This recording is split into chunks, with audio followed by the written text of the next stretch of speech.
Young millionaire had lost his little daughter in an accident and went to visit an orphanage in search of an heir. When he tried to adopt a little girl in a wheelchair, and she said, "Choose someone else. I'm too much work. I've already been returned 3 times." What he does changes everyone's life forever.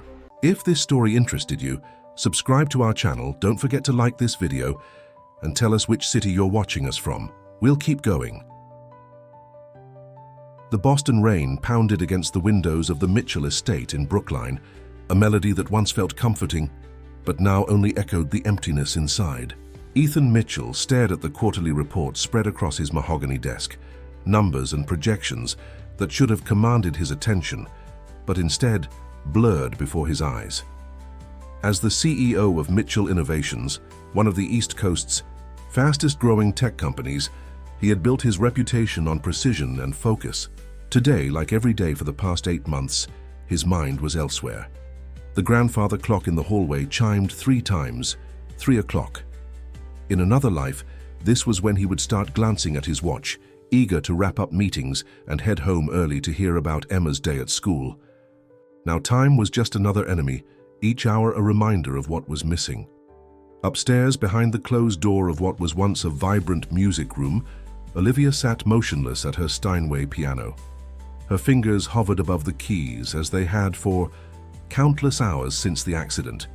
As the former first-chair violinist for the Boston Symphony Orchestra and now a respected professor at the Berklee College of Music, music had been her language, her solace.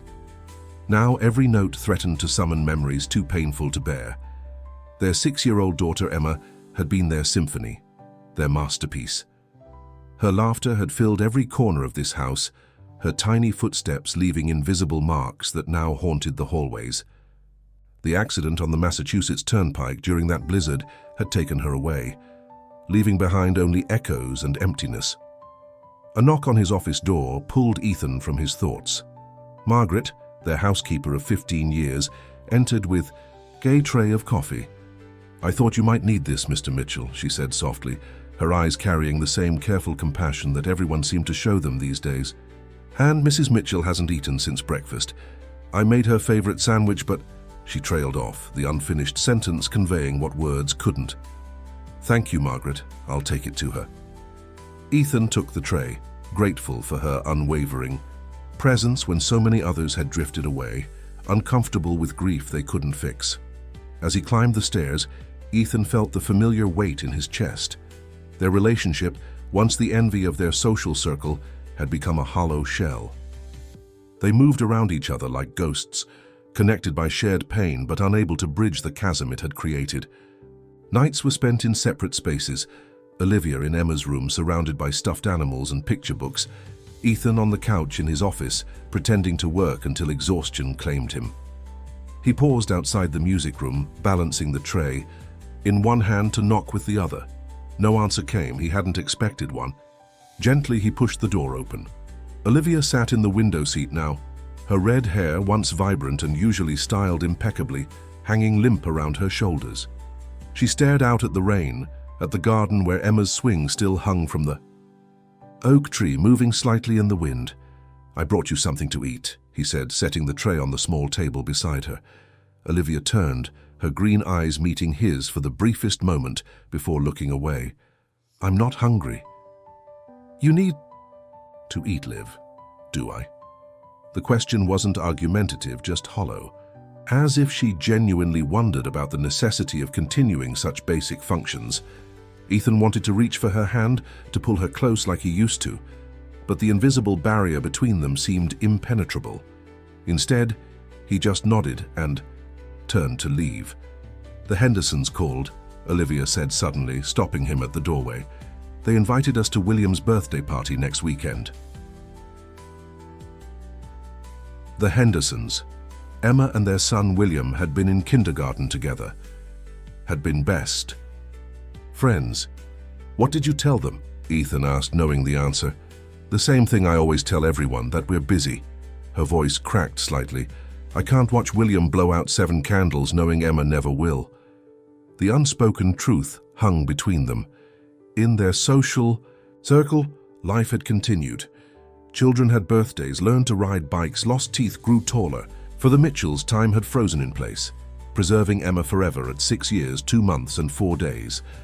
Maybe, Ethan started, then stopped himself. He'd been about to suggest that perhaps it was time to try, to step back into the world. But he knew Olivia wasn't ready. Some days he wasn't sure he was either.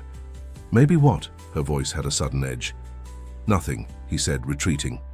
I have some calls to make. Try to eat something, please. Back in his office, Ethan stared at his phone at the dozens of unread messages and emails. His executive assistant, Diane, had been running interference for months, handling what she could and prioritizing what she couldn't. The board was patient, understanding even, but he knew that patience had limits. Mitchell Innovations needed its leader back. The rain intensified as evening approached. Ethan stood at the window, watching as the gardener's son collected tools from near the greenhouse. The boy couldn't have been more than 10, carefully organizing rakes and shears under his father's guidance. Such a simple moment between father and son sent a sharp pain through Ethan's chest. He turned away, his gaze falling on the closet door in the corner of his office. He hadn't opened it in months, avoiding the garment bags containing suits from his more active days of client meetings and public appearances. But something, perhaps the anniversary of Emma's birthday approaching next month, compelled him forward. He opened the door, the smell of cedar and forgotten cologne greeting him. His hand brushed against a casual jacket he hadn't worn since last fall before the accident. Something crinkled in the pocket. Curious, he reached in. His fingers closed around something small and familiar. Slowly, he withdrew a bracelet made of colorful beads, some shaped like flowers, others like butterflies strung together on an elastic band. Emma had made it during a rainy afternoon craft session, her small fingers painstakingly selecting each bead. "It's for your business trips, Daddy," she had explained, her blue eyes serious, "so you don't forget about me." Ethan sank into his chair, the bracelet clutched in his palm. For the first time in months, tears came freely, without the strangled resistance he usually maintained. He remembered her concentration as she worked, the tip of her tongue poking out between her teeth, a habit she'd inherited from Olivia. As he sat there, memories washing over him, something shifted almost imperceptibly inside. Not healing, he wasn't naive enough to think such wounds ever truly healed, but perhaps the first suggestion that surviving might eventually mean more than just existing.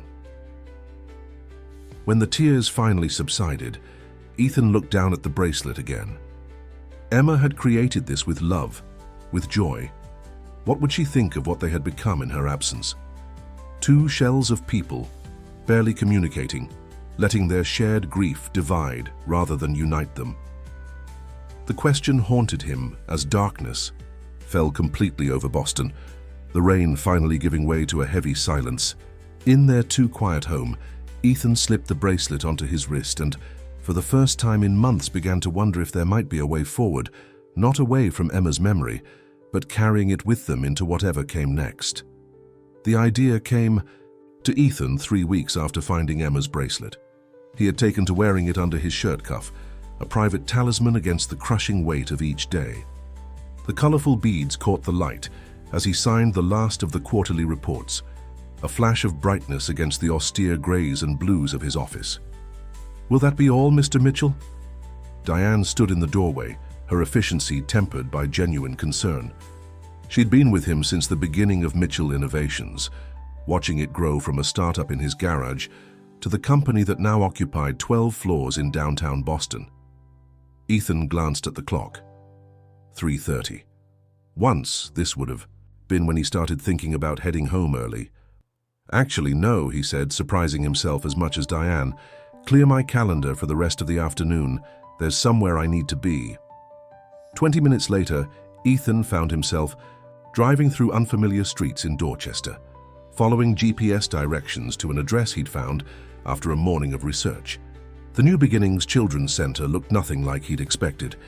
Rather than the institutional facility he'd imagined, it was a large Victorian house with a wraparound porch, its faded blue paint peeling in places.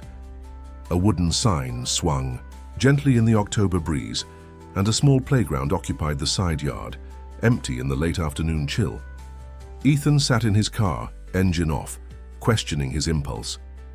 What exactly was he doing here? The idea had formed gradually since finding Emma's bracelet, nebulous at first, then increasingly insistent. The thought of another child, not to replace Emma, never that, but perhaps to bring some purpose back to their fractured lives. He hadn't mentioned it to Olivia. They barely spoke beyond necessary household conversations, and something this significant felt impossible to broach in the careful, distant dance they now performed around each other. Before he could reconsider, Ethan got out of the car. The steps to the porch creaked under his weight, and he noticed a ramp alongside them, clearly a later addition to the historic building. A woman in her 50s answered his knock, her surprised expression suggesting unannounced visitors were uncommon. "Can I help you?" she asked, her tone professional but warm. "My name is Ethan Mitchell. I was hoping to speak with someone about..." He hesitated, unsure how to articulate what he wanted. "About your programs, the children here." Understanding softened her features. "I'm Susan Reynolds, the director. Please come in." The interior was worn but welcoming, with children's artwork adorning the walls and the faint sound of voices. From deeper inside the building, Susan led him to a small office cluttered with files and photographs of smiling children. "What brings you to New Beginnings, Mr. Mitchell?" she asked once they were seated. Ethan found himself telling her about Emma, about the accident, about the empty house and the silence that had consumed his marriage. He spoke more in those 15 minutes than he had in months, the words spilling out with unexpected ease to this stranger. "I'm not sure what I'm looking for," he admitted finally. "Maybe just to understand if there's a way to help, to make a difference for someone." Susan nodded, compassion in her eyes, but thankfully no pity. "There are many ways to support children in need, Mr. Mitchell. Financial donations, volunteering, mentorship programs, and yes, fostering or adoption, though those are significant commitments that shouldn't be entered into as a response to grief." "I understand," Ethan said, though part of him bristled at the implication that he hadn't thought this through. Would it be possible to meet some of the children, just to see what your work is like here?" Susan hesitated, then seemed to make a decision. "We have a recreation hour after school. Why don't you join us? You can observe, get a feel for our community." The recreation room was a converted parlor, its high ceilings and ornate moldings contrasting with the modern furniture and toys scattered across colorful rugs. About a dozen children of various ages played in small groups or alone, supervised by 2 young staff members. Ethan stood awkwardly near the door, feeling out of place in his business suit among the casual atmosphere. A boy of about 8 approached, eyeing him with undisguised curiosity. "Are you famous or something?" the boy asked, looking Ethan up and down. Ethan smiled, his first genuine smile in longer than he could remember. "No, just visiting." "Like a donor person? Mrs. Reynolds is always trying to get donor persons to buy us new computers."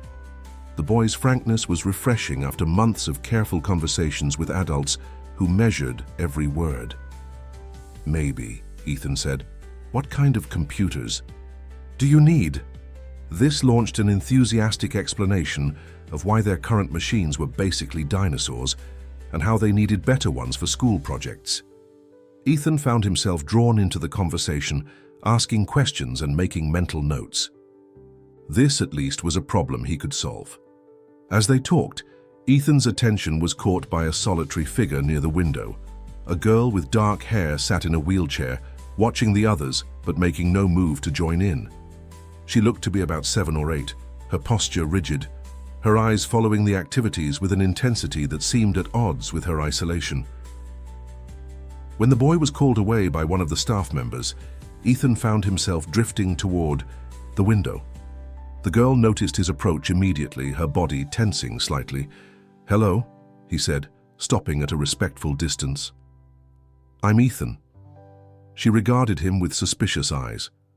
"I'm Grace," she said finally, her voice surprisingly mature for her size. "Do you mind if I sit?"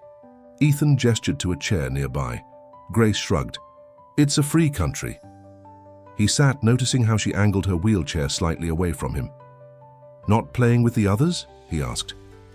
"I'm not really into tag," she said, gesturing toward her wheelchair with a matter-of-factness that caught him off guard. "And Jimmy always cheats at board games." "That's tough," Ethan said, unsure how to respond. "It is what it is." She turned to look at him directly. "Why are you really here? You don't look like the usual volunteers." Her directness reminded him of Emma, who had never been one for social niceties either. "I'm trying to figure that out myself," he admitted. Something in his honesty seemed to resonate with her. For a brief moment, her guard lowered. "Well, when you figure it out, pick someone else. I'm too much work." Her voice was steady, but Ethan caught the hurt beneath the practiced indifference. "I've been returned 3 times already. I'm tired of being rejected." The words hit Ethan like a physical blow. Before he could respond, Susan appeared at his side. "I see you've met Grace," she said, a note of caution in her voice that suggested there was more to the girl's story. Grace's expression closed immediately. "I was just telling Mr. Suit here that he should look elsewhere. I'm damaged goods." With that, she wheeled herself away, leaving Ethan staring after her. What did she mean? "Returned?" he asked Susan once Grace was out of earshot. Susan sighed, guiding him back toward her office. "Grace has had a difficult journey. She was born with spina bifida and abandoned at the hospital. She was adopted as an infant by a couple, who later divorced and surrendered her back to the system. 2 subsequent placements failed. Families who thought they were prepared for her physical needs but weren't, or who couldn't handle her emotional barriers." Ethan felt a surge of anger on Grace's behalf. "She's a child, not a library book." "I agree," Susan said quietly. "But the reality of our system is complicated. Many families have good intentions but lack resources or preparation. Grace has built walls to protect herself from further disappointment." Back in Susan's office, Ethan found himself asking more questions about Grace, her medical needs, her education, her interests. Susan answered cautiously, making it clear that she was not encouraging anything but appreciating his genuine concern. "She's incredibly bright," Susan explained. "Tests in the gifted range, loves astronomy and classical music, but she's falling behind socially because she pushes people away before they can reject her." As their meeting concluded, Ethan made a substantial donation for new computers and, somewhat impulsively, asked if he could return. Susan agreed, though with clear boundaries about managing expectations, both his and Grace's. Driving home through the autumn twilight, Ethan's mind was more active than it had been in months. Emma's bracelet felt warm against his wrist as he navigated the familiar route back to Brookline. For the first time since the accident, he was thinking about the future rather than the past. The house was dark when he arrived, save for a single light in what had once been the music room. Ethan stood in the driveway, looking up at the window where he knew Olivia would be sitting, locked in her private grief. The distance between them had never felt more insurmountable, nor had the need to bridge it seemed more urgent. As he climbed the steps to their front door, Ethan knew with sudden clarity that he would return to new beginnings, and eventually he would have to tell Olivia. The question that haunted him as he entered their silent home was whether this impulse would heal or further fracture what remained of their life together. Over the next 6 weeks, Ethan established a routine. Tuesdays and Thursdays, he would leave the office early, telling Diane he had personal appointments. The lie wasn't entirely false. These visits to new beginnings had become deeply personal. Each time he spent an hour with the children, helping with homework or playing board games. And each time he found himself gravitating toward Grace, whose sharp wit and guarded demeanor intrigued him more with every interaction. Today, they sat in the small library corner, a chessboard between them. Grace studied the pieces with intense concentration, her dark eyebrows furrowed. "You're not letting me win, are you?" she asked suspiciously as she moved her knight. Ethan chuckled. "I wouldn't dare. You'd see right through me." "Good," she nodded approvingly. "Ms. Reynolds always lets me win. It's insulting." "Check," Ethan said, moving his bishop. Grace scowled at the board, then brightened as she spotted a move. "Not for long." As they played, Ethan learned more about her in these indirect ways. She loved strategy games and science fiction. She kept a journal of constellations she observed on clear nights. She had an encyclopedic knowledge of NASA missions and could recite the names of all the astronauts who had walked on the moon. What she didn't talk about was her past, the families who had returned her, or her hopes for the future. Those subjects remained carefully cordoned off, and Ethan respected her boundaries. "Checkmate," Grace announced triumphantly, her serious face breaking into a rare smile. "You shouldn't have sacrificed your queen." "Sometimes taking risks doesn't pay off," Ethan conceded, helping her reset the board. "Sometimes they do," she countered, surprising him with her optimism. Then, as if catching herself being too vulnerable, she added, "But usually not." After chess, they moved to the computer room where Ethan had arranged for new machines to be installed. Grace was particularly thrilled with a specialized adaptive keyboard that made typing easier with her limited hand dexterity. "This is seriously cool," she admitted, testing out the keys. "Way better than the dinosaur computers we had before." "I'm glad you like it," Ethan said, watching her exploration with satisfaction. As their session wound down, Susan appeared in the doorway. "Grace, it's time for physical therapy." Grace's expression fell. "Can't I skip it today? Mr. Mitchell was going to show me how to use the new astronomy software." "We can do that next time," Ethan assured her.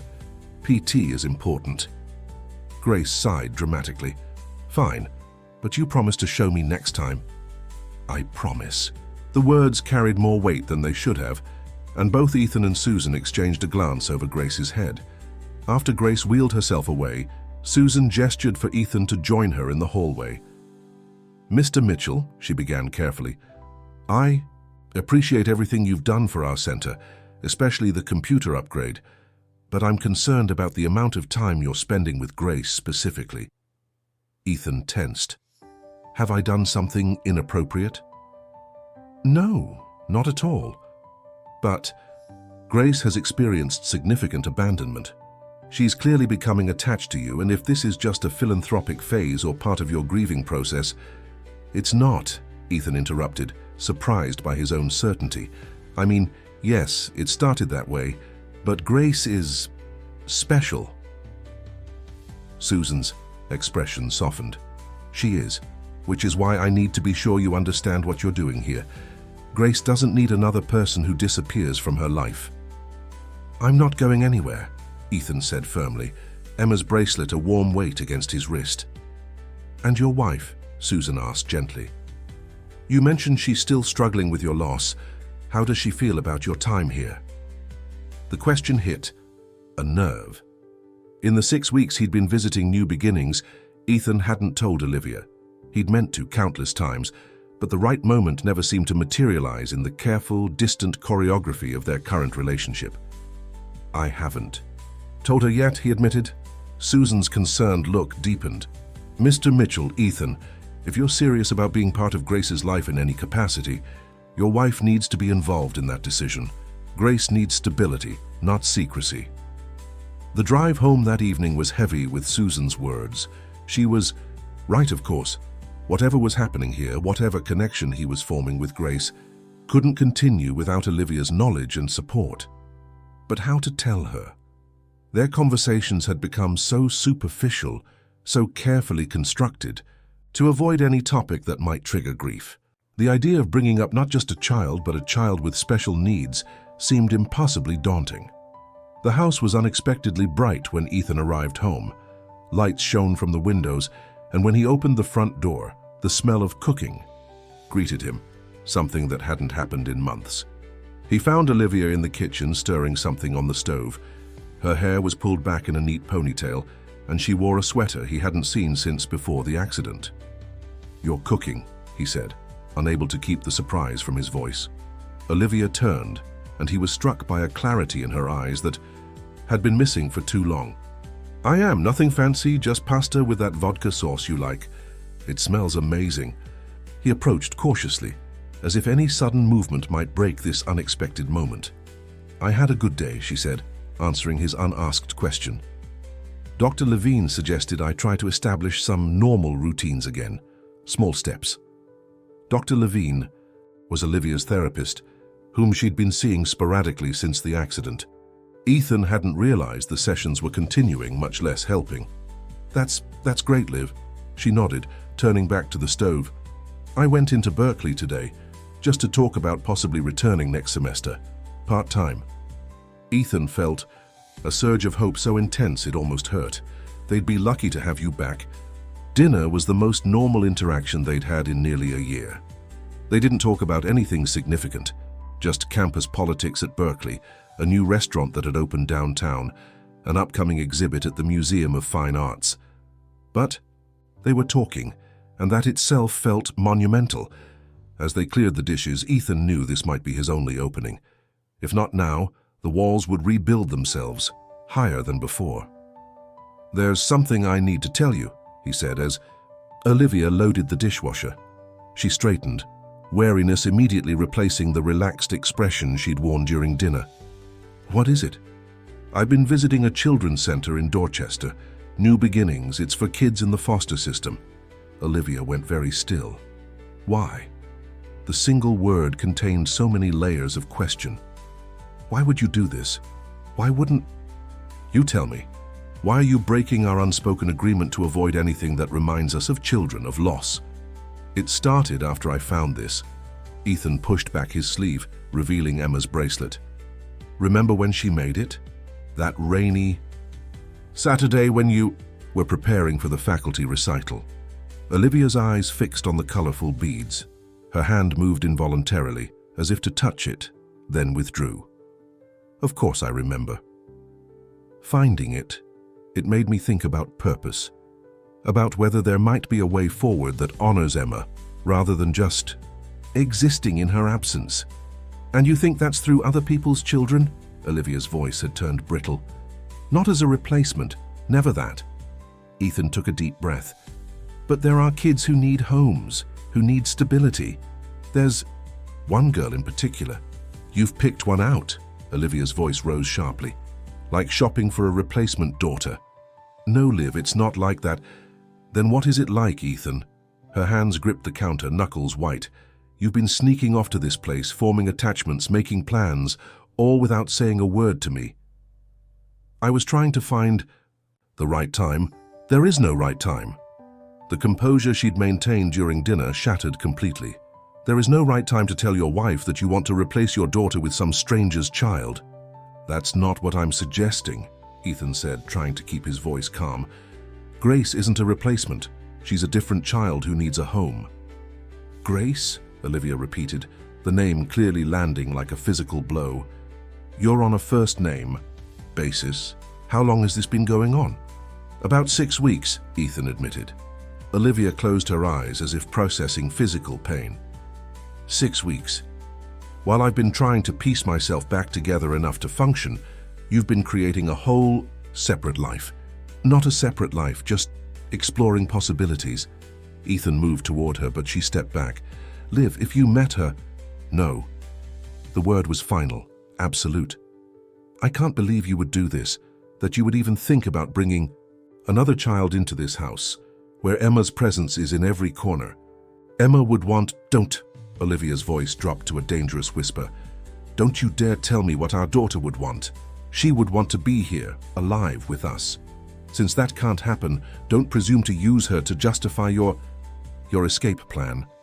The accusation stung because there was a grain of truth in it.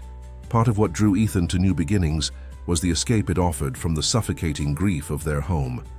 "It's not an escape," he said, but his voice lacked conviction. "I can't do this right now." Olivia turned away, shoulders rigid. "I had one good day, Ethan. One day where I felt like maybe I could start to live again. And now this." She walked out of the kitchen, her footsteps echoing up the stairs.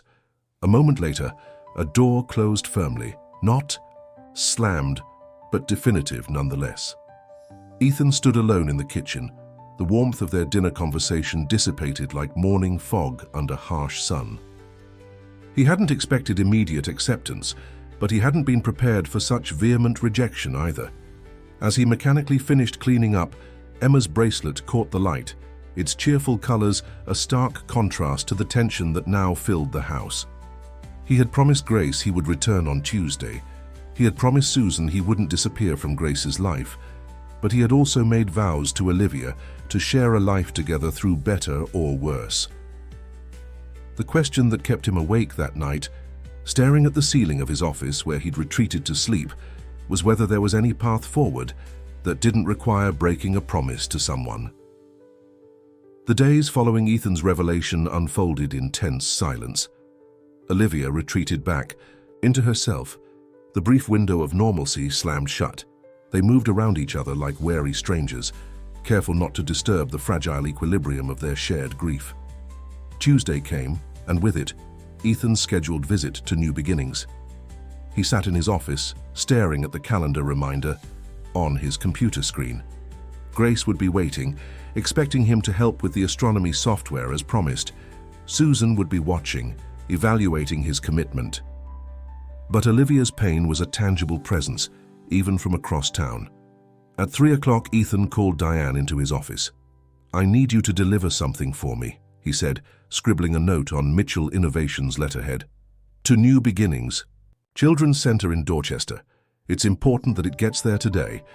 The note, addressed to Susan, explained his absence without detail, asked her to apologize to Grace, and promised he would be in touch soon. It felt cowardly, but the alternative, disappearing without explanation, seemed worse. That evening, Ethan came home to find Olivia sitting at the kitchen table, a shoebox open before her.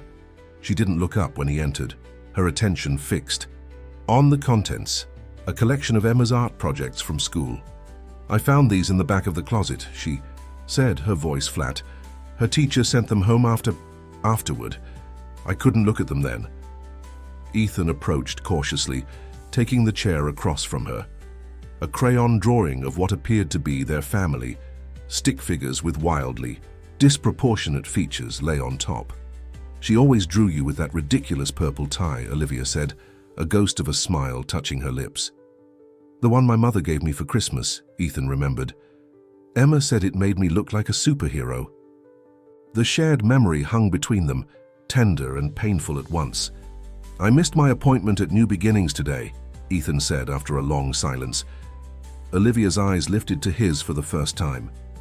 "Because of our argument?" "Because I realized I was making decisions that affect both of us without your input. That's not fair." She nodded slowly, returning her gaze to the drawings. "Tell me about her, this girl." The question caught Ethan off guard. He had expected continued anger, not curiosity.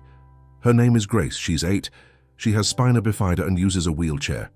He paused, choosing his words carefully. "She's brilliant, loves chess and astronomy. She can name all the moons of Jupiter, but she's been hurt a lot. Abandoned at birth, then adopted and returned to the system 3 times. Returned," Olivia repeated, her expression darkening. "Like a library book?" "That's exactly what I said," Ethan replied, surprised by the echo of his own words. Something shifted in Olivia's face, not softening exactly, but a recognition of shared outrage. "Why her?"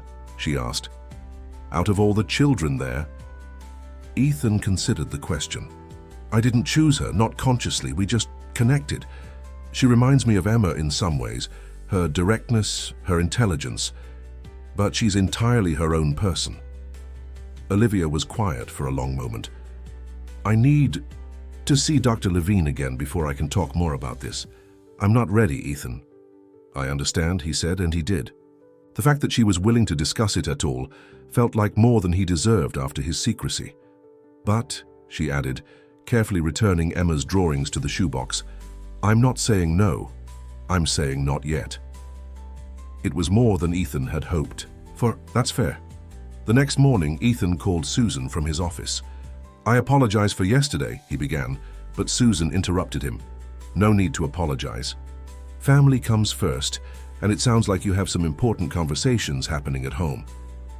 "Olivia knows about my visits now," Ethan confirmed. "She's not ready to be involved yet, but she's thinking about it." "That's a start," Susan said, approvingly. "And how did Grace take your absence?" Ethan winced. How upset was she? "Actually, she surprised me. She said, and I quote, 'Adults always have emergencies, At least he sent a note. Susan's voice held a note of admiration. She's a resilient kid, Ethan, but resilience has its limits. I know I don't want to be another adult who disappoints her. He paused. Would it be all right if I came by this afternoon? I made a promise about that astronomy software. I think that would be fine, Susan said. But Ethan, be honest with her. She deserves that much. When Ethan arrived at New Beginnings that afternoon, Grace was already in the computer room, pretending to be engrossed in a book about space exploration. Her casual posture was betrayed by how quickly she looked up when he entered. You came back, she said, her tone deliberately nonchalant. I said I would. Ethan set down his briefcase. I'm sorry about yesterday. Grace shrugged. It's fine. You wrote a note. Most people just disappear. The matter-of-fact way she referenced abandonment made Ethan's chest tighten. I had a conversation with my wife that couldn't wait. Grace's eyes widened slightly. You're married? Yes. Her name is Olivia. She's a music professor. You never mentioned her before. Grace's eyes narrowed suspiciously. No, I didn't, Ethan admitted. I should have. Is she the reason you didn't come yesterday? Does she not like that you come here? The directness of the question was pure grace. Ethan considered how to answer honestly, without burdening her with adult complexities. My wife and I lost our daughter last year, he said finally, in a car accident. Her name was Emma. She would be 7 now. Grace went very still. Oh.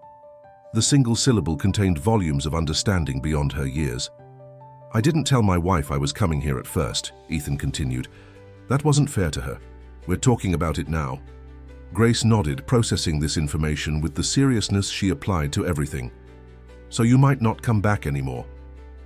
It wasn't a question, but Ethan answered it anyway. I want to keep coming back. I just need to make sure Olivia is okay with it too. Because you're a package deal. Yes, exactly. Grace seemed to accept this explanation. My last foster mom's husband didn't want me there. That's why they sent me back. The casual revelation was like a punch to the gut.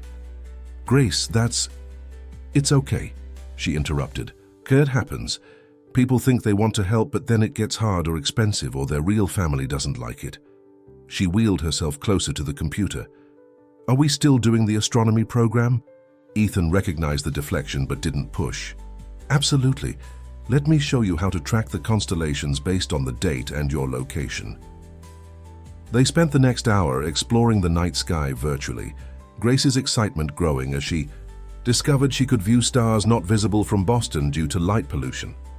Her enthusiasm was contagious, and Ethan found himself genuinely enjoying the moment, free from the weight of grief that had become his constant companion. As their session ended, Grace hesitated, fiddling with the wheels of her chair. If your wife doesn't want you to come back, will you at least let me know, not just disappear? I promise, Ethan said, but I'm going to do everything I can to come back. Back at home, Ethan found Olivia in Emma's room, sitting on the edge of the bed. She wasn't crying, just sitting quietly, her hands folded in her lap. I went back to New Beginnings today, he said from the doorway, not entering without invitation. Olivia nodded. I thought you might. I told Grace about Emma and about Mo. This seemed to surprise her. What did you tell her?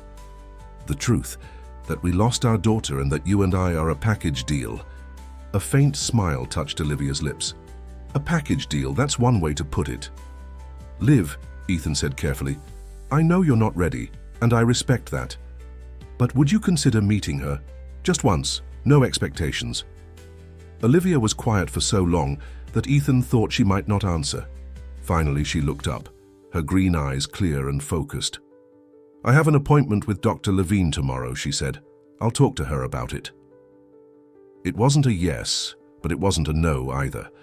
Ethan nodded, accepting that this was as far as they could go tonight. 3 days later, Olivia approached Ethan in his office. She wore a simple blue dress he hadn't seen her in since before the accident, and her hair was styled in soft waves around her face. I'll go with you, she said, without preamble, to meet this girl. Grace. Ethan looked up from his laptop, hardly daring to believe what he was hearing. Really? Dr. Levine thinks it might be good for me to see beyond my own grief.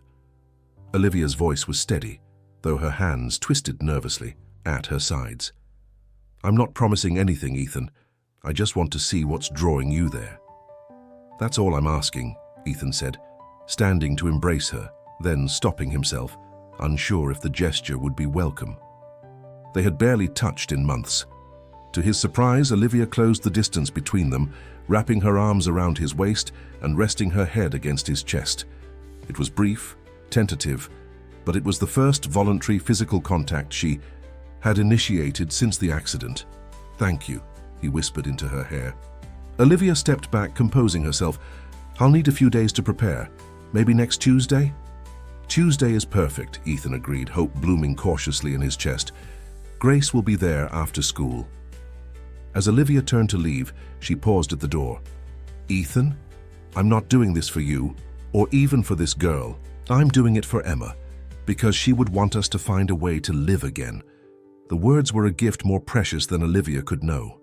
For the first time in nearly a year, Ethan allowed himself to believe that perhaps they weren't just surviving.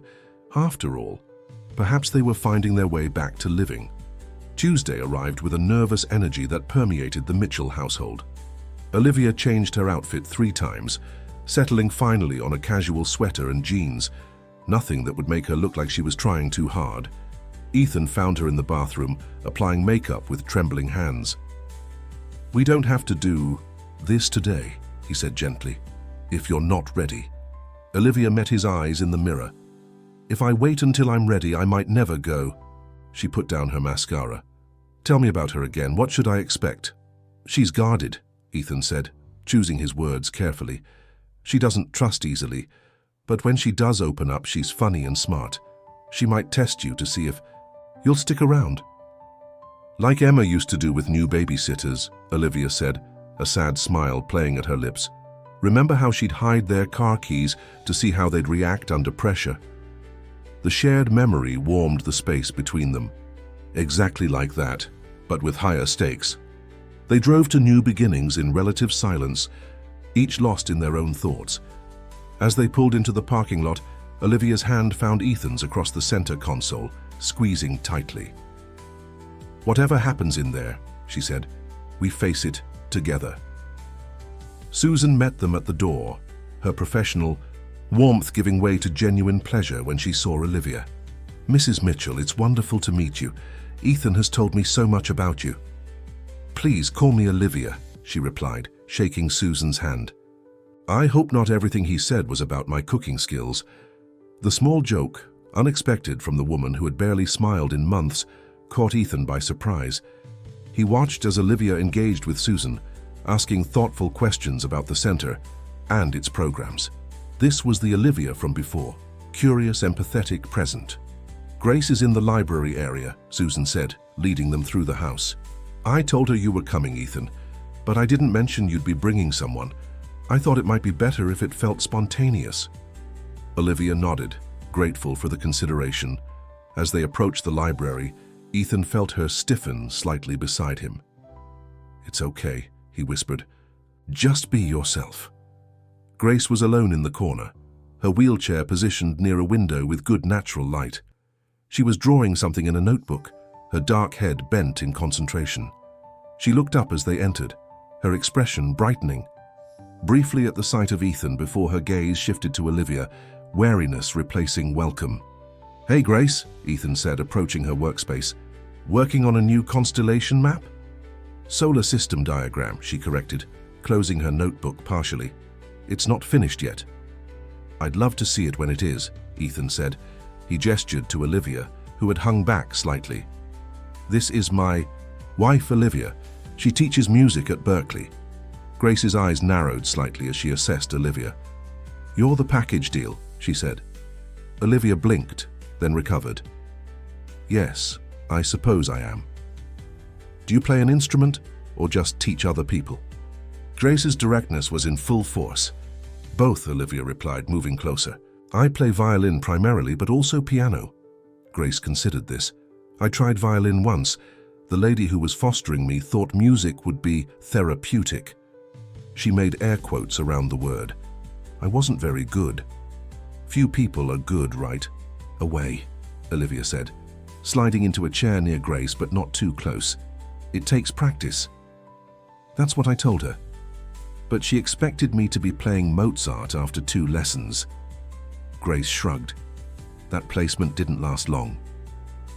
The casual way she referenced her rejection struck Olivia visibly.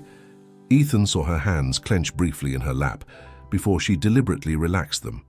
Would you mind if I looked at your solar system drawing? Olivia asked. I'm not an expert like you and Ethan, but I've always found space fascinating. Grace hesitated, then pushed her notebook across the table. It's just a rough draft. I'm trying to get the scale right, but it's hard with the outer planets. Olivia opened the notebook and studied the meticulously drawn diagram. This is incredibly detailed, she said, genuine admiration in her voice. You've even included the moons of Jupiter. 63 known moons, Grace said promptly. Though some scientists argue there might be more we haven't identified yet. That's amazing, Olivia said. How do you remember all that? I just do, Grace said with a shrug that didn't quite hide her pleasure at the praise. Some things stick in my brain, others don't. Like what? Like people's birthdays. I can remember that Jupiter's great red spot is a storm that's been raging for at least 400 years, but I can't remember if my social worker's birthday is in March or May. The conversation flowed more easily after that, Grace gradually warming to Olivia's genuine interest in her astronomy knowledge. When Susan came to tell them that Grace had a physical therapy appointment, the girl actually looked disappointed. Can you come back? She asked, looking at both of them. If that's okay with you, Ethan said. Grace nodded, then fixed her gaze on Olivia. You can come too if you want. It was a small concession, delivered casually, but Ethan recognized the significance. Grace didn't invite people into her world easily. As they left New Beginnings, Olivia was quiet, lost in thought. It wasn't until they were halfway home that she spoke. She's different than I expected. How so? Ethan asked. More complete. I thought she'd be more obviously damaged, I guess. More like a charity case. Olivia looked out the window, embarrassed by her admission. That sounds terrible. It sounds honest, Ethan corrected. And I understand. I had similar expectations before I met her. She carries so much for someone so young, Olivia continued. All that knowledge about space, like she's storing away facts about something vast and unchanging, because everything in her life has been temporary. The insight caught Ethan by surprise. He hadn't considered Grace's astronomy obsession in those terms, but it made perfect sense. Would you be willing to go back? He asked carefully. Olivia nodded. Yes, I think I would. In the weeks that followed, a new pattern emerged. Twice a week, Ethan and Olivia would visit New Beginnings together. Sometimes they'd help Grace with homework or play games. Other times they'd just talk, learning more about her interests and personality. Olivia brought sheet music once and showed Grace how to read notes, not pushing the violin but sharing her passion in a way that invited rather than demanded participation. Grace remained cautious, but small breakthroughs occurred. She showed them a birthday card from her last foster family, the only thing she'd kept from that placement. She mentioned offhandedly that her favorite color was purple, like the sunsets on those exoplanet pictures from NASA. She asked Olivia about her students and remembered details about them from one visit to the next. After their 6th visit, Susan asked to speak with them privately. In her office, she got straight to the point. I've noticed your connection with Grace has been growing stronger, she said. I think it's time we discuss your intentions more formally. Ethan and Olivia exchanged glances. They had talked about this at length at home, having cautious conversations about what they were ready for, what they could offer a child like Grace. We're interested in exploring the possibility of fostering Grace, Ethan said, the words sending a flutter of both anxiety and hope through his chest. With the potential for adoption if things go well, Olivia added, surprising Ethan with her directness. Susan nodded, neither encouraging nor discouraging. Foster care, and especially adoption, is a significant commitment. Grace has complex medical needs that require regular appointments, physical therapy, and potentially surgeries as she grows. She also has emotional needs stemming from her experiences of abandonment. "We understand," Olivia said. "We've been researching, talking to healthcare providers, learning what would be involved, and financially we're in a position to provide whatever care she needs," Ethan added. Susan's expression softened. "I believe you're sincere, and I've seen genuine connection developing. But there's a process we need to follow. Home studies, background checks, foster parent training courses. It takes time. We're prepared for that," Ethan assured her. "And have you discussed this with Grace?" Susan asked. Olivia shook her head. "We didn't want to raise her hopes before we knew if it was a real possibility." "A wise decision," Susan agreed. "If you're serious about moving forward, I can start the paperwork today. The process typically takes 3 to 6 months, sometimes longer. Are you prepared for that timeline?" "We are," Ethan confirmed, reaching for Olivia's hand. She took it, her fingers warm and steady against his. As they left Susan's office, they found Grace waiting in the hallway, pretending to be absorbed. In a book, but clearly positioned to intercept them. "What were you talking about in there?" she asked, setting aside any pretense. Ethan knelt to her level. "We were talking about some adult things with Ms. Reynolds." Grace's eyes narrowed. "About me?" "Partly," Olivia admitted, joining Ethan at eye level with Grace. "But it's complicated and we don't have all the answers yet." Grace studied their faces, searching for deception. "Are you not coming back anymore?" "No, that's not it at all," Ethan assured her quickly. "In fact, we'd like to spend more time with you if that's okay." "How much more time?" Grace asked, suspicion edging her voice. Olivia and Ethan exchanged glances, silently debating how much to share. Finally, Olivia spoke. "We're talking about the possibility, just the possibility right now, of you coming to stay with us. As a foster placement to start with." Grace went completely still, her expression unreadable. "Oh," she said finally, her voice carefully neutral. "It would take time," Ethan explained. "There's a whole process we'd need to go through, but we wanted you to know what we're thinking about." "You don't have to decide anything now," Olivia added quickly. "We just want to be honest with you." Grace nodded slowly. "Okay." She paused, then added, "I'd still get to keep my astronomy books, right?" The mundane question in the face of such a significant conversation caught them both off guard. Ethan laughed, relieved. "Of course, and maybe we could add to your collection."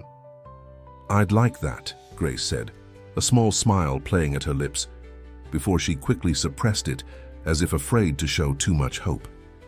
As they prepared to leave, Grace wheeled herself closer to Olivia. "The other families, they all said they wanted me at first too," she said quietly, so that only Olivia could hear. "But they didn't really know what they were getting into." The words broke Olivia's heart and steeled her resolve simultaneously. She knelt again, meeting Grace's eyes directly. "We don't know everything it will involve," she said honestly, "but we're committed to figuring it out. Together." Grace held her gaze for a long moment, searching for sincerity. Whatever she saw must have satisfied her, because she nodded once decisively before wheeling herself away.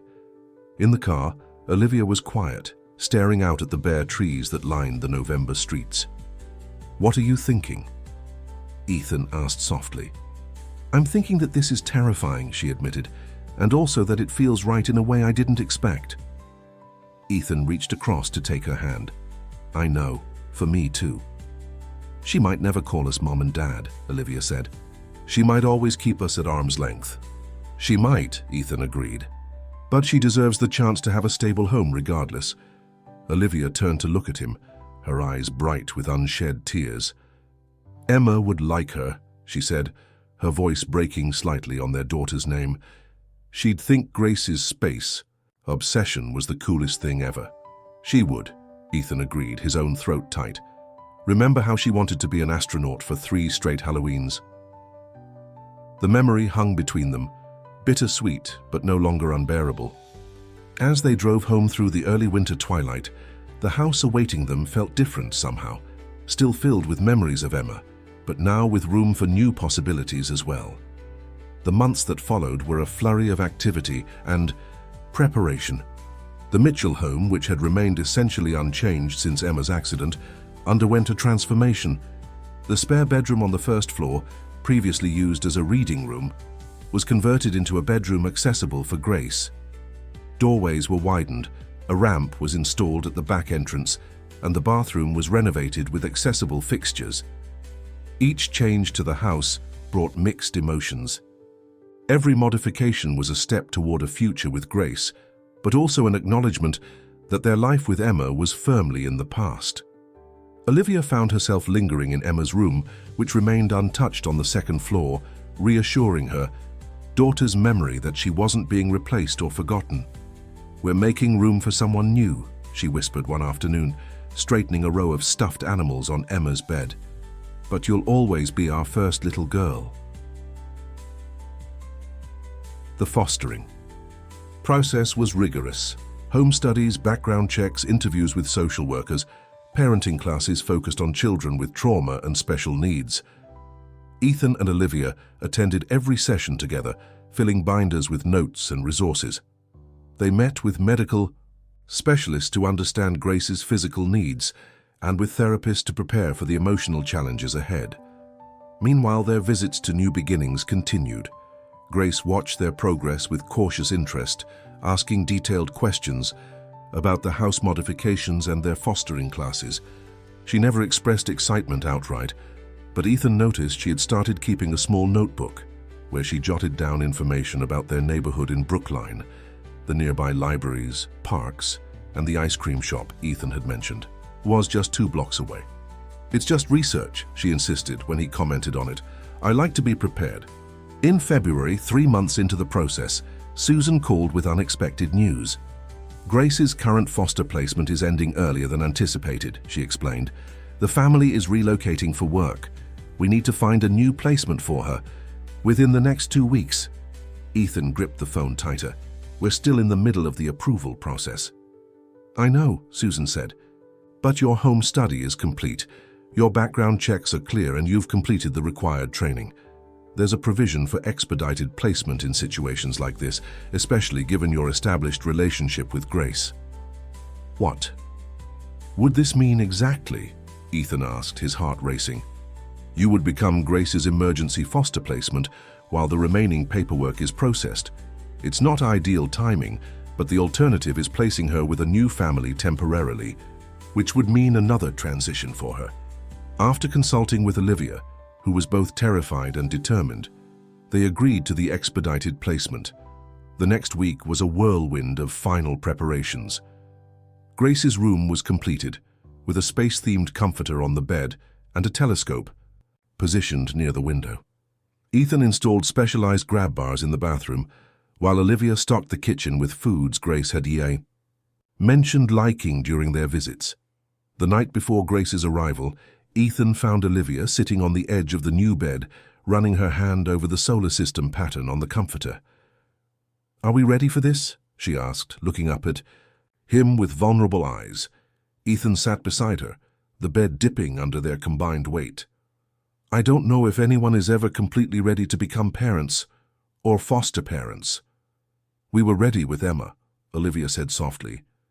"We had 9 months to prepare to imagine our life with her. And it was still terrifying," Ethan reminded her. "Remember how you wouldn't let me drive more than 20 miles per hour on the way home from the hospital?" A small smile touched Olivia's lips. "I was sure you were going to hit every pothole in Boston." They sat in comfortable silence, shoulders touching, each lost in their own thoughts. "This is different," Olivia said finally. "With Emma, we were starting from scratch. Grace already has her own history, her own patterns, her own scars." "We have some of those too now," Ethan said gently. Olivia nodded, acknowledging the truth of his words. "What if she hates it here? What if we can't give her what she needs?" "Then we'll figure it out together," Ethan said, taking her hand, "just like we're figuring out how to live after Emma." One day at a time, Olivia whispered, an echo of the mantra their grief counselor had given them months ago. The next morning dawned bright and cold, a perfect New England winter day. Ethan and Olivia drove to New Beginnings together, the back seat of their SUV empty and waiting. Grace was ready when they arrived, her few possessions packed in a small suitcase and a backpack. She wore a navy blue sweater Olivia had given her the previous week, and her dark hair was neatly braided. "All set?" Susan asked, kneeling beside Grace's wheelchair. Grace nodded, her expression carefully neutral, despite the momentous occasion. "I've triple-checked everything." The drive home was quiet, Grace watching the passing scenery with intense focus, as if memorizing the route. When they pulled into the driveway of the Mitchell home, she studied the red brick exterior with its white trim and the newly installed ramp leading to the side entrance. "This is it?" she asked, her voice betraying a hint of nervousness for the first time. "This is it," Ethan confirmed, exchanging a glance with Olivia in the rearview mirror. Home. The tour of the house was methodical, with Grace testing every doorway and turn radius for her wheelchair, noting the placement of light switches and the height of countertops. When they reached her room, she paused at the threshold, taking in the space that had been prepared just for her. "The telescope works," Ethan said into the silence. "It's not professional grade, but you can see Jupiter's moons on a clear night." Grace wheeled herself slowly into the room, approaching the telescope by the window. She ran her fingers over it reverently. "Can we try it tonight?" "Absolutely," Ethan promised, relief washing over him at her interest. "The bathroom's through here," Olivia said, showing Grace the connecting door to the accessible bathroom. "We installed the grab bars at the height the physical therapist recommended, but we can adjust them if they're not right." Grace nodded, absorbing everything with solemn attention. "It's very nice," she said finally, the formal politeness revealing her uncertainty about how to respond to such thoroughness. "We want you to be comfortable," Olivia said simply, "and to make this space your own. If there's anything you'd like to change, just let us know." The first days of their new arrangement were a careful dance of establishing routines and boundaries. Grace was unfailingly polite, saying please and thank you, keeping her room tidy, never complaining. It was the behavior of someone who didn't want to give anyone reason to send her away, and it broke Ethan and Olivia's hearts, even as they reassured her that this was her home now, for as long as she wanted it to be. Nighttime proved challenging. Grace woke from nightmares, calling out in the darkness. The first time it happened, Olivia reached her room first, finding Grace tangled in her sheets, her face wet with tears. "It's okay. You're safe," Olivia soothed, uncertain whether to touch the girl or keep her distance. Grace's eyes fluttered, open, disoriented at first, then clearing with recognition. "I'm sorry," she whispered, pulling away and wiping at her face. "I didn't mean to wake you up." "You don't have to apologize for having nightmares," Olivia said gently. "Everyone has them sometimes." "Do you?" Grace asked, her voice small in the darkness. Olivia nodded, perching carefully on the edge of the bed. "Yes, about Emma mostly, about not being able to protect her." Grace was quiet for a moment. "Mine are about being left behind, left alone." The admission, offered in the safety of darkness, was the most vulnerable Grace had allowed herself to be with them. Olivia felt the weight of the trust being tentatively extended. "You're not alone now," she said softly, "and we're not going anywhere." Grace didn't respond directly, but after a moment she shifted slightly closer to Olivia. Would you mind staying until I fall asleep again?" "Of course," Olivia said, careful to keep her voice steady despite the emotion welling in her chest. "I'll stay as long as you need." Gradually, tiny rituals began to form between them. Morning pancakes on Saturdays, with Grace directing Ethan on the perfect chocolate chip-to-batter ratio. Afternoon reading sessions where Olivia and Grace took turns reading chapters from A Wrinkle in Time. Evening stargazing with the telescope, Ethan and Grace mapping constellations while Olivia brought them hot chocolate. In early March, they received notice that Grace's 9th birthday was approaching. When asked what kind of celebration she wanted, Grace shrugged, attempting nonchalance. "I don't usually do much for birthdays," she said, pushing food around her plate at dinner. Maybe just ice cream or something. Have you ever had a proper birthday party? Olivia asked carefully. Grace considered this. Not really. One foster home did cupcakes for the class, but that was it. Ethan and Olivia exchanged glances over Grace's head. Well, Ethan said, if you wanted a party this year, we could make that happen. Nothing too overwhelming. Just a few people. Some cake presents. Only if you want, though. Grace looked up, her expression a mix of hope and suspicion. Who would come? I don't really know anyone here yet. We could invite Susan, Olivia suggested, and maybe some of the kids from New Beginnings you got along with? Your new physical therapist mentioned her daughter is about your age. They could come too. The idea seemed to grow on Grace as they discussed it. By the end of dinner, she had tentatively agreed to a small gathering, though she insisted she didn't need anything fancy. The planning of Grace's birthday party became a family project. Grace selected a space theme, of course, and helped design invitations featuring the solar system. Ethan found a bakery that could create a cake shaped like Saturn, while Olivia arranged for a local science educator to bring a portable planetarium for the backyard. The day before the party, Olivia found herself drawn to the attic, where boxes of Emma's things had been carefully stored. She hadn't been up here since before the accident, but something compelled her now. Among the preserved artifacts of their daughter's short life, she found a stuffed rabbit that had been Emma's constant companion from infancy. Miraculously, it had been in the house the day of the accident, spared from the wreckage that had taken its owner. Holding the worn rabbit in her hands, Olivia felt a profound connection between past and present. After a long moment of reflection, she carefully took the rabbit downstairs to wrap as a gift for Grace. The morning of the party dawned bright and clear. Grace was up early, too excited to sleep, despite her attempts to appear casual about the whole affair. Olivia helped her dress in a new outfit they'd bought for the occasion, a purple dress with silver stars and leggings that accommodated her leg braces.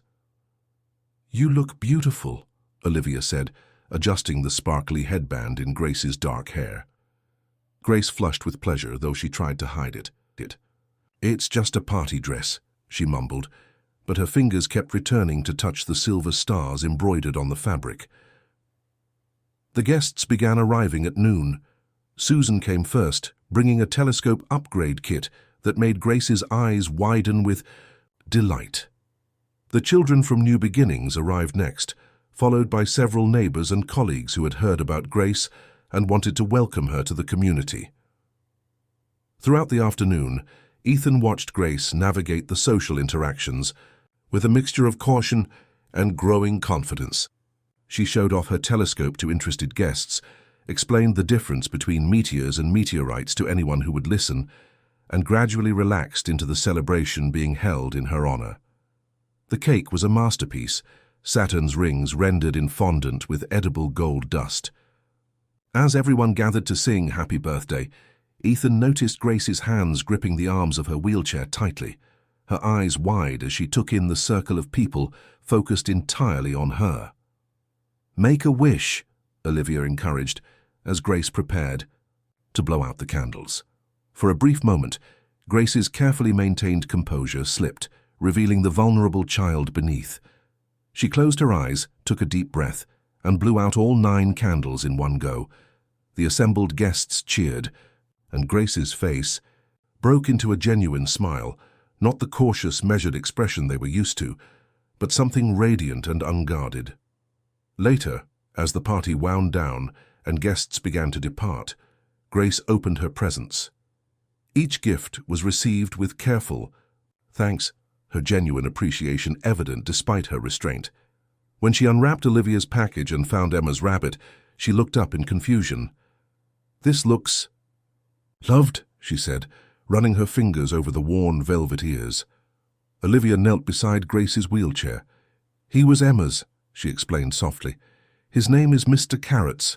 He was very special to her, and I thought she would want you to have him now." Grace stared at the rabbit, then at Olivia, understanding dawning in her eyes. "This was your daughter's?" she whispered, her voice suddenly thick with emotion. Olivia nodded, unable to speak past the lump in her throat. Grace held the rabbit with new reverence. "Thank you," she said, and then, in a moment that stopped time for everyone in the room, she leaned forward and wrapped her arms around Olivia's neck. "Thank you, Mum." The word hung in the air, unplanned and perfect. Olivia's arms came around Grace instinctively, holding her close as tears spilled down both their cheeks. Ethan moved to join them, his own vision blurring as he embraced his wife and the child who had, in that single word, become truly part of their family. As the last guests departed, leaving the three of them alone in the decorated living room, Grace clutched Mr. Carrots to her chest, her earlier composure replaced by an emotional exhaustion that left her vulnerable and honest. "This was the best birthday ever," she admitted quietly. "The first of many," Ethan promised, his hand finding Olivia's and squeezing tightly. That night, as they tucked Grace into bed, the stuffed rabbit secure in the crook of her arm, Olivia asked, "What did you wish for when you blew out your candles?" Grace's eyes, heavy with sleep and the emotional weight of the day, met hers. "I can't tell you or it won't come true," she said. Then, with a small smile that held more hope than they had ever seen in her, she added, "But I think it might be coming true already." Spring arrived in Boston with a burst of renewal that seemed to mirror the transformation within the Mitchell household. The formal fostering period had stretched to 4 months, with adoption proceedings now underway. The house on Maple Street in Brookline, once hollow with grief, now resonated with a different energy, still reverent of what was lost, but increasingly alive with what had been found. One Saturday morning in April, Ethan came downstairs to find Grace and Olivia at the kitchen table, heads bent together over sheet music. Grace's wheelchair was positioned close to Olivia's chair, their shoulders nearly touching as Olivia pointed out something on the page. "The trick is to feel the rhythm here," Olivia was saying, tapping her finger against the notation, "like a heartbeat." Grace nodded seriously, then placed her hands on the small keyboard they had set up on the table. Her fingers, which sometimes struggled with fine motor control, moved carefully across the keys, picking out a simple melody. "That's it," Olivia encouraged. "Beautiful." Ethan paused in the doorway, unwilling to interrupt the moment. After Emma, Olivia had packed away all her instruments, unable to bear the sound of music that had once been her life's passion. The piano in the music room had remained covered, untouched, yet here she was, teaching Grace the fundamentals of music theory, the joy of creation, returning to her face note by note. "Morning," he said finally, entering the kitchen. "Sounds like I'm interrupting a music lesson." Grace looked up, her expression brightening. "Olivia says I have a good ear. I'm learning Twinkle, Twinkle, Little Star because it's about space. She's a natural," Olivia added, resting her hand lightly on Grace's shoulder, a casual touch that would have been unthinkable months ago when Grace flinched from physical contact. "Well, don't let me interrupt," Ethan said, moving to the coffee maker. "I'll just fix breakfast while the concert continues." As he prepared pancake batter, chocolate chip now a Saturday tradition, Ethan watched his wife and foster daughter return to their lesson. The easy way they interacted now, the comfortable silences, the shared smiles over small victories, all of it felt like a minor miracle after the careful distance of their early days together. Later that morning, while Grace was at her physical therapy session, Ethan found Olivia in the backyard, kneeling in the soil of their garden beds. Spring planting had been another tradition lost after Emma, the garden left to the minimal maintenance of their hired landscaper. Now, Olivia's hands were deep in the earth, working with purpose. "What are you planting?" he asked, joining her on the ground. "Sunflowers along the back," she said, gesturing to the fence line, "and here in front, violets." The significance wasn't lost on Ethan. "Emma's favorites." Olivia nodded, her hands continuing their work. Grace mentioned that her birth mother liked violets. She doesn't remember her, of course, but a social worker told her once. She looked up at Ethan, her eyes clear and determined. "I thought we could plant them together, Emma's sunflowers and Grace's violets, side by side." Ethan felt a tightness in his chest that wasn't quite pain, wasn't quite joy, but some complex emotion that contained elements of both. "That's perfect, Liv." When Grace returned from therapy, tired but proud of her progress, Olivia invited her to the garden. Together they planted the violet seeds, Grace directing operations from her wheelchair, while Olivia and Ethan followed her instructions about depth and spacing. Plants need specific conditions to thrive, Grace explained seriously, consulting a gardening book they'd bought her. Just like people. The observation, offered casually, revealed how far she had come in understanding her own needs and articulating them. Early on, Grace had been reluctant to ask for anything, fearful that any request might be the one that made them send her back. Now she was comfortable enough to express preferences, to voice discomfort, to believe that her needs mattered to the adults in her life. As May approached, bringing warmer days and longer evenings, a new milestone loomed. Grace's formal adoption, hearing. The date was set for the 15th, a Wednesday that would forever change their family's legal status. The night before, Ethan found Grace in her room, organizing and reorganizing her bookshelf with unusual intensity. "Everything okay?" he asked from the doorway. Grace didn't look up, continuing to shuffle astronomy books in what appeared to be a complex classification system. "Fine." Ethan entered the room, sitting on the edge of her bed. "You know, when I'm nervous about something, I tend to organize things too. Before big presentations at work, my desk becomes immaculate." This earned him a quick glance. "I'm not nervous," Grace insisted, though her hands betrayed her, fumbling with a book on black holes. "No?" "Because I am," Ethan admitted. This caught her attention. She stopped her organizing and turned to face him fully. "You are? Why? You're the one who wants to do this." "Wanting something doesn't mean it isn't scary," Ethan said gently. "Tomorrow is a big day for all of us. It's okay to have mixed feelings about it." Grace wheeled herself closer to where he sat. "What if something goes wrong? What if the judge says no?" "The judge won't say no," Ethan assured her. "All the paperwork is in order. All the home studies are complete. Susan will be there to support us." "But what if something happens anyway?" Grace pressed, her real fear emerging. "What if you change your minds?" Ethan reached for her hand, relieved when she didn't pull away. "Grace, we're not going to change our minds. You're already our daughter in every way that matters. Tomorrow just makes it official on paper." Grace studied his face, searching for any sign of insincerity. "Promise?" "I promise," Ethan said, squeezing her hand gently. "No take-backs." A small smile tugged at her lips at their private joke, a phrase she had started using weeks ago when extracting promises from them about various matters, from bedtime extensions to weekend plans. "No take-backs," she repeated softly. The courtroom the next day was less imposing than they had feared, a smaller chamber with warm wood paneling and natural light streaming through high windows. Grace wore a new dress for the occasion, deep blue with silver threads that caught the light as she moved. Her hair was pulled back with a sparkly headband from her birthday, and Mr. Carrot sat securely in her lap, a talisman against uncertainty.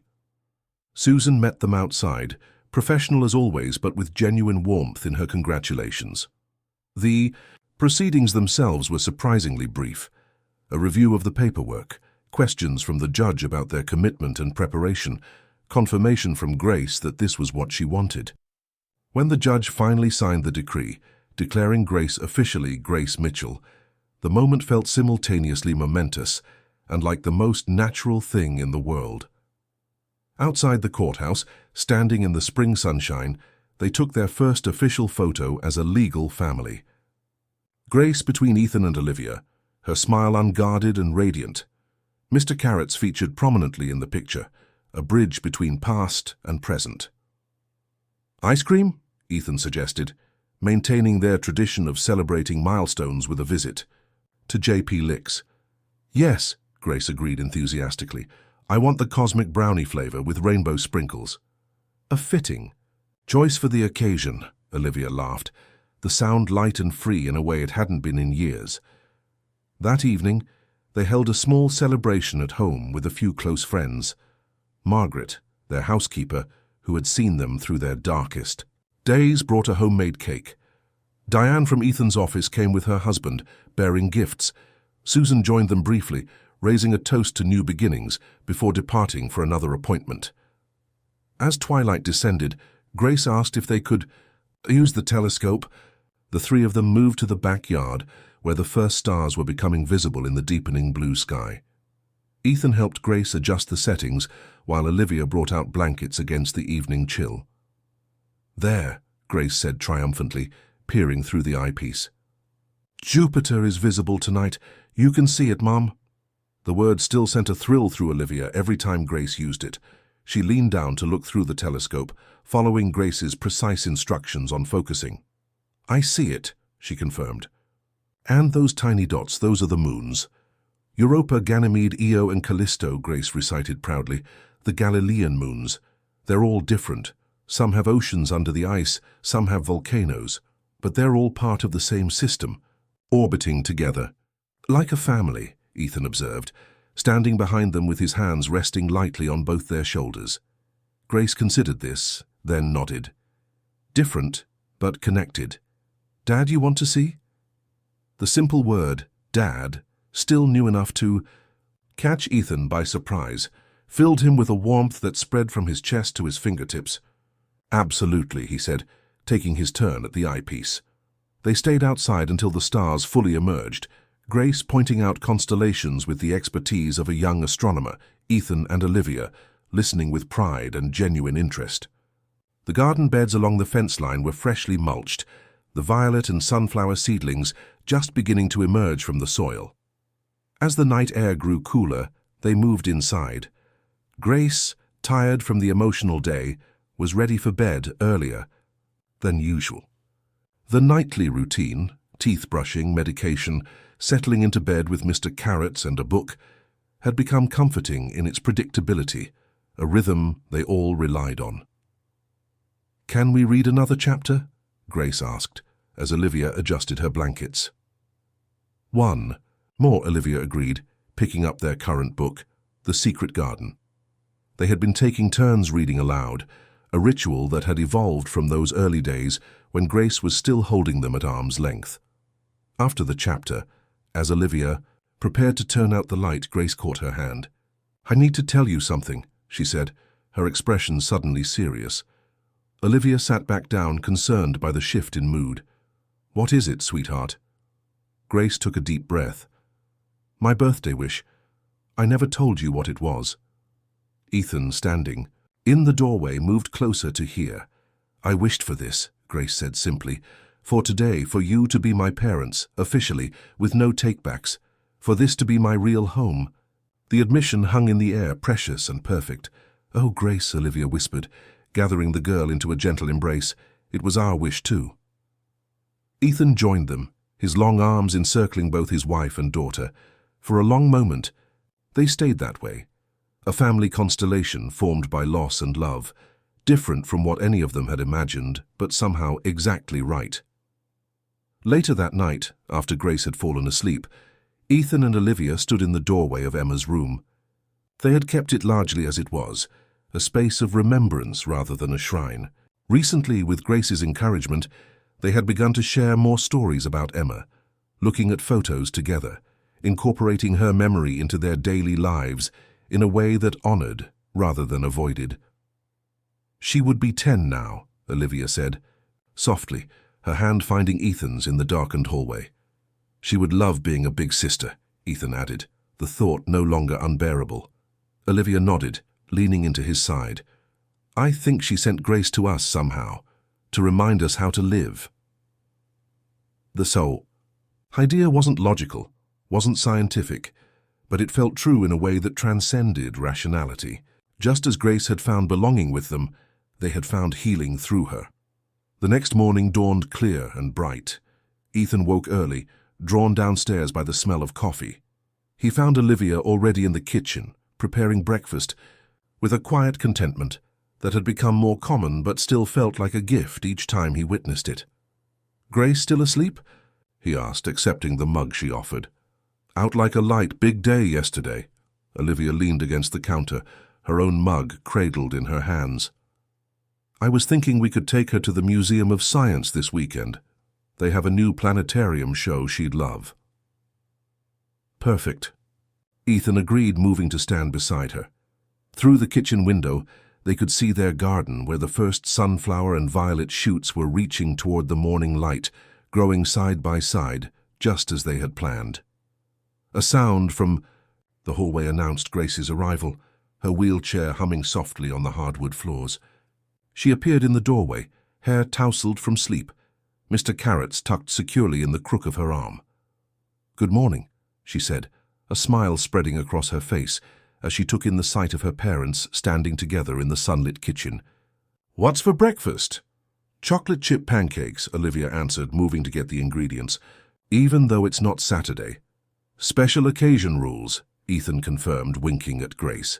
As they moved around the kitchen in their morning dance, Ethan mixing batter, Olivia setting the table, Grace arranging napkins in precise triangles, the house felt fully alive again. Not because the grief had disappeared, it hadn't. Emma's absence would always be felt. But alongside it now existed joy, purpose, and the quiet miracle of a family rebuilt. Outside, a blue butterfly landed briefly on one of the emerging violet shoots before fluttering up to rest on a sunflower sprout. Through the window, Grace noticed it first. "Look," she exclaimed, pointing, "a blue butterfly. Did you know butterflies taste with their feet, and they can see ultraviolet light that humans can't even perceive?" Olivia and Ethan moved to the window, standing on either side of Grace's wheelchair, as all three watched the butterfly's delicate wings open and close in the morning sunshine. "It's beautiful," Olivia said, her hand resting lightly on Grace's shoulder. "It's like a little piece of sky came down to visit our garden," Grace observed thoughtfully. Then, with the innocent wisdom that still sometimes caught them by surprise, she added, "I think it's Emma saying she's happy for us." Ethan and Olivia exchanged glances over Grace's head, a world of understanding passing between them. Neither could prove or disprove the suggestion, but in that moment it felt perfectly, wonderfully possible. "I think you might be right," Ethan said, his voice thick with emotion. The butterfly lingered a moment longer, its blue wings shimmering in the sunlight, before taking flight again, soaring upward into the vast spring sky. The three of them watched until it disappeared from view.